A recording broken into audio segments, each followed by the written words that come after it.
Ker letos poteka obletnica smrti Rabindranath Tagoreja, ki je umrl leta 1941, smo se v sodelovanju z občino Jesenice in pa veleposlaništvom Indije dogovorili, da našim obiskovalcem predstavimo poleg filma tudi 35 reprodukcij tega indijskega ustvarjalca. Zanimivo vprašanje, kdo je Tagore, mislim, da nam je vsem poznan, spominjamo ali pa prepoznavamo ga predvsem kot književnika, kot pisca pesmi.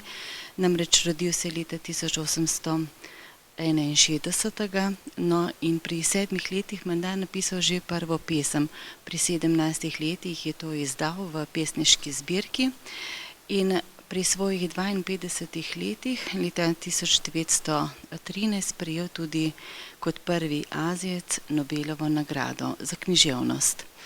No, še morda ena zanimivost, bil je vsestransko ustvarjalen, poleg romanov, pesmi, zbirk, ki jih je izdajal, je pa leta 1928 pričel tudi s slikanjem, risanjem risb, uporabljal je različne materiale, zanimivo motiviko, nekako je bil odprt, ker ni bil akademski slikar in s to svojo širino vnašal nov duh v indijsko ustvarjalnost.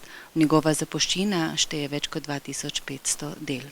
Kako pa je prišlo sploh do ideje, da v kinoteki v dvorani Kolparan gostite tega indijskega književnika? Zahvaljujoč dobrim odnosom in dobrim sodelovanjem med občino Jesenice in indijskim veleposlaništvom. Kot veste, smo na Jesenicah se z njimi že večkrat srečali do sedaj, tudi v preteklem letu, in tako smo se odločili, da kot zaključek teh poletnih dogajanj predstavimo indijskega ustvarjalca, velikana, ki je prepoznan, in pa seveda tudi zaključimo s filmom o njem. Kako so bile obiskane letošnje kinoteke v poletnem času? Ja, kar zadovoljni smo z obiskom. Kot veste, naši obiskovalci sami glasujejo preko ankete, ki je objavljena na naši spletni strani. Glasujejo, predlagajo in izbirajo filme, ki jih želijo videti v poletni sezoni torkovih kinotek.